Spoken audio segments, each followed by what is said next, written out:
আমাদের আজকের নির্বাচনী ট্রেইলে আমরা এসেছিলাম টঙ্গী সরকারি হাসপাতালে। এটি 250 শয্যার একটি হাসপাতাল। আমরা হাসপাতালে ঢোকার পরেই আমরা দেখেছি, আমাদের ডান পাশে দেখেছি বড় ময়লার স্তূপ। আমরা বাম পাশে যখন ঢোকার সময় দেখেছি লম্বা বড় লাইন। হাসপাতালে যিনি তত্ত্বাবধায়ক ডাক্তার আফজালুর রহমান, তার সাথে আমরা কথা বলেছি, দেখা করেছি। তার কথার সময় আমরা অনেক সমস্যাগুলো উনি তুলে ধরেছেন। যেমন এখানে 2000 থেকে 2200 রোগী প্রতিদিন এখানে আসেন, কিন্তু এই রোগীদের জন্য পর্যাপ্ত পরিমাণ ডাক্তার নেই, মাত্র 55 জন ডাক্তার, এবং নার্সের সংখ্যাও সেখানে কম। উনি বললেন 75 জন নার্স, সেখানে কমপক্ষে 200 থেকে 220 জন নার্স প্রয়োজন। হাইজিনিংয়ের কথা উনি তুলে ধরেছেন, সেই সমস্যাগুলো উনি ফেস করছেন। ওনারা চেষ্টা করেছেন, স্বাস্থ্য অধিদপ্তরের কাছে বারবার বলেছেন, কিন্তু দেখা গেছে যে কোনো ধরনের ফিডব্যাক এখানে পাওয়া যায় না। এরপর আমরা ঘুরে ঘুরে 8তলা যে নতুন বিল্ডিংটা হয়েছে আমরা পুরোটাই দেখার চেষ্টা করেছি। আমরা দেখেছি যেখানে বিভিন্ন রিপোর্টগুলো করা হয়, এক্স-রে, আলট্রাসোনোগ্রাম, বিরাট বড় লাইন সেখানে দাঁড়িয়ে থাকতে হয়। কারোজন 30 মিনিট, 40 মিনিট বা 1 ঘন্টা ধরে দাঁড়িয়ে থাকতে হয় আপনার তার রিপোর্ট করার জন্য, অথবা এক্স-রে অথবা আলট্রাসাউন্ড করার জন্য। এরপর আমরা দেখেছি যে এখানকার যে ফার্মেসিগুলো আছে, একই রকমভাবে ফার্মেসির জন্য অনেক বড় লাইন। আমরা একটা করে প্রতিটা তালাতেই আমরা 8তলা পর্যন্ত এখানে গিয়েছি, দেখার চেষ্টা করেছি যেখানে মেডিসিন ডাক্তাররা বসেন। বিশাল বড় বড় লাইন, এক একজনের সিরিয়ালে আমরা দেখেছি 15 থেকে 20 জন পর্যন্ত লোকজন দাঁড়িয়ে আছে, কেউ বসে আছে। অনেক রোগী দেখা গেছে যে ইভেন খুব কষ্ট হচ্ছে আর কি, ফ্লোরে বসে রয়েছে। আমরা সেখানে একজন বাবার সাথে কথা বলেছি, ওনার 2 হাতে 2 মেয়ে, পর্যাপ্ত বসার জায়গা সেখানে নেই। এরপর আমরা উপরে ওয়ার্ডগুলোতে গিয়েছি, আমরা মহিলা ওয়ার্ডে গিয়েছি, আমরা পুরুষ ওয়ার্ডে গিয়েছি। এবং ওয়ার্ডের একটা বিষয় আমরা দেখেছি যে যেহেতু 250 শয্যা, সেটা শেষ হওয়ার পরেও দেখা গেছে যে রোগী যত বেশি আসছে, সেটার কারণে ফ্লোরে বেডিং করে অনেকে শুয়ে আছেন। আমরা তাদের সাথে যখন কথা বললাম, রাতেবেলা যখন তারা ঘুমায়, সে ঘুমানোর মধ্যে দেখা যায় মশা মাছি একটা সমস্যা তারা ফেস করে, তাদের নিরাপত্তার একটা সমস্যা আমরা দেখেছি। আমরা যখন উপরে শিশু ওয়ার্ডে গিয়েছি, শিশু ওয়ার্ডে সেখানে রোগীদের সাথে বসার চেষ্টা করেছি, কথা বলার চেষ্টা করেছি। তো ওনারা বললেন যে এখানে একটা বড় সমস্যা হচ্ছে হাইজিন। একটা রুমে থাকে হলো 8 থেকে 10 জন, আবার বাইরেও লোকজন থাকে, তাদের জন্য মাত্র টয়লেট একটা। ওই একটা টয়লেটের ভেতরের অবস্থাটাও খুব নোংরা, খুব একটা হাইজিনিক না। আমরা একটা হাসপাতালে তো সাধারণত আশা করি যে কিছুটা হাইজিনিক থাকবে, পরিষ্কার থাকবে, নিয়মিত পরিষ্কার পরিচ্ছন্ন থাকবে, সেটাও এখানে নাই।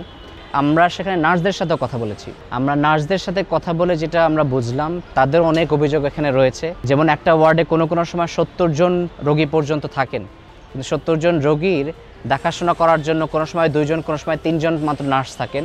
তাদের পক্ষে 70 জন রোগী দেখাটা খুব বেশি কঠিন, কাজের অনেক প্রেশার পড়ে যায়, অনেক রোগী রাগ হয়ে যান কারণ তারা সময় মতো সার্ভিস পান না। এটার পাশাপাশি ওনারা নিরাপত্তার একটা বড় সমস্যা ওনারা আমাদেরকে রেজ করেছেন।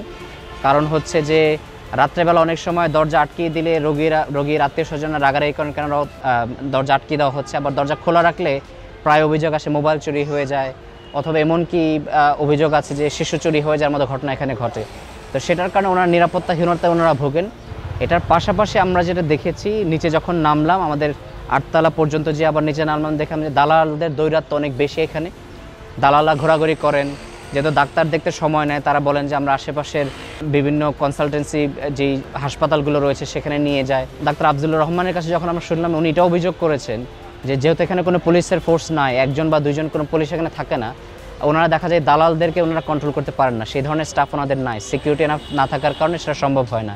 আমরা ঘোরাফেরা করতে একজন রোগীকে পেয়েছিলাম, এটা উনি অভিযোগ করেছেন যে উনি 12 দিন ধরে অসুস্থ, জ্বর কমছে না। প্রতিবার ডাক্তার দেখানোর পরে ডাক্তার বলে যে এই রিপোর্ট করতে হবে, সেই রিপোর্ট করতে হবে, কিন্তু রিপোর্টগুলো দেখে যে বলবেন 2টা মিনিট করে আপনার সমস্যাটা কোথায়, সমাধানের জন্য কী করতে হবে, সেটা ওনাকে গুছিয়ে বলেন না। ওনার জ্বরও চলে যাচ্ছে না। আমরা তাকে সহায়তা করার চেষ্টা করেছিলাম, তাকে ইমার্জেন্সি ডাক্তার দেখানোর চেষ্টা করেছিলাম। আমরা সর্বশেষ যে পুরনো বিল্ডিংটাতেও গিয়েছি, সেখানেও একজন ডাক্তার আছেন। উনি বললেন যে আমাদেরকে ইমার্জেন্সিতে মাত্র 1 জন ডাক্তার থাকেন, বিভিন্ন শিফট করে দিনে 5 জন ডাক্তার থাকেন, কিন্তু একটা শিফটে 1 জনই থাকেন। উনি আমাকে বললেন যে সকালে এমনও হয় যে 220 থেকে 250 জন রোগী আসেন দেখা করার জন্য ইমার্জেন্সিতে, কিন্তু আপনি চিন্তা করেন মাত্র ডাক্তার 1 জন। এই নানান সমস্যাগুলো আমরা বোঝার চেষ্টা করেছি, জানার চেষ্টা করেছি, এবং আমরা এটাই বলতে চাই যে আমাদের যে সমস্যা সমাধানের যে রাজনীতিটাই হচ্ছে মানুষের সমস্যাগুলো আমরা আইডেন্টিফাই করা, সেটা সমাধানের জন্য চেষ্টা করা। সেটার জন্যই একজন সংসদ সদস্য বড় দায়িত্ব পালন করতে পারে। তার অন্যতম একটা কাজের অংশ হচ্ছে যে এই আসন থেকে তিনি নির্বাচিত হয়েছেন সেটা প্রতিনিধিত্ব করা। আমি যে প্রতিজ্ঞাটা করছি যে আমি সমস্যাগুলো কাছ থেকে দেখার চেষ্টা করছি, যে বোঝার চেষ্টা করছি এবং স্টেক হোল্ডার যারা আছেন তাদের সাথে কথা বলে সমস্যাটা আইডেন্টিফাই করার চেষ্টা করছি। এটার মাধ্যমেই আমরা যেটা চেষ্টা করব, আমরা যখন আপনারা আমাদেরকে ভোট দিয়ে নির্বাচিত করবেন, আপনাদের প্রতিনিধিত্ব আমরা করব, আপনাদের কণ্ঠস্বর আমরা হব। তখন এই সমস্যাগুলো আমরা যে ডিপার্টমেন্টে যাওয়া দরকার, যেখানে কথা বলা দরকার সেটা আমরা কথা বলার চেষ্টা করব। স্বাস্থ্য অধিদপ্তর হোক, সেখানে আমরা যাব, কথা বলার চেষ্টা করব। আমরা সচিবালয় হোক, সেখানে যাওয়ার চেষ্টা করব, কথা বলার চেষ্টা করব। এই সমস্যাগুলোকে সমাধান করার মাধ্যমেই আমরা মূলত যে পাবলিকদেরকে সার্ভিসটা দাও, আমরা তো পাবলিক সার্ভেন্ট, মূলত জনগণের ভোটে আমরা নির্বাচিত হব এবং জনগণের টাকাতেই কিন্তু আমাদের রুটি রোজগার হবে। সে কারণে আমাদের পাবলিক সার্ভিসটা দিতে হবে, সেটা আমরা দেওয়ার চেষ্টা করব। সেই প্রতিজ্ঞা আমরা করছি। আমার বাংলাদেশ পার্টির যেই নতুন ধারার রাজনীতি, এই নতুন ধারার রাজনীতি হলো এটা যে আমরা সমস্যার সমাধানের জন্য কাজ করব এবং জনগণের সত্যিকার প্রতিনিধিত্ব করব।